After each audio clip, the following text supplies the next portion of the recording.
வேதனையா இல்ல?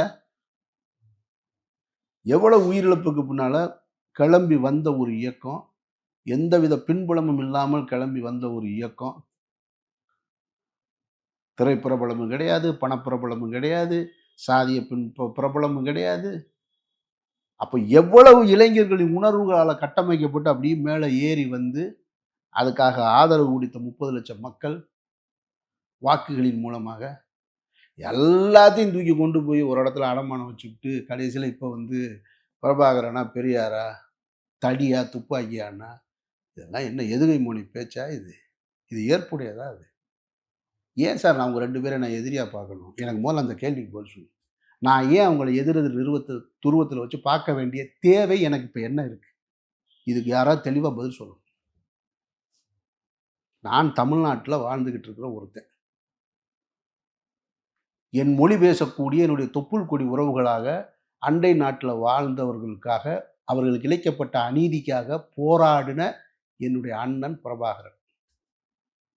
இங்க நான் தமிழ்நாட்டுல பல படிநிலைகளை தாண்டி இந்த இடத்துக்கு வந்திருக்குவதற்கு காரணமாக வித்திட்டவர்களில் ஒருவரான பெரியார். இவருக்கும் அவருக்கும் என்ன தொடர்பு? கருத்தியல் ரீதியான எந்த இடத்துல எதிரி? அவங்க 2 பேரும் எதிர் எதிர் துருவத்தில கொண்டு வந்து நிறுத்த வேண்டிய அவசியம் யாருக்கு ஏற்பட்டது? அதுக்கு பதில் சொல்லுங்க.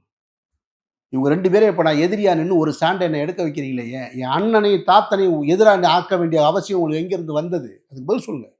2009க்கு அப்புறம் வந்தது. ஏன் வந்துச்சு? அவர் சொன்னாரா? அவர் சொன்னாரா? போய் பெரியார வீழ்த்திட்டு வாங்கன்னு.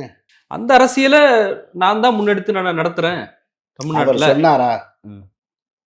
சார் நான் பிரபாகரன் கருத்தை தான் ஏற்பேன். பிரபாகரன் சொன்னாருன்னு யார் சொன்னாலும் ஏற்க மாட்டேன். நான் விசில் அடிக்கிற கூட்டம் கிடையாது. நீங்க எது பேசினாலும் கைதட்டுறவன் இல்ல நான்.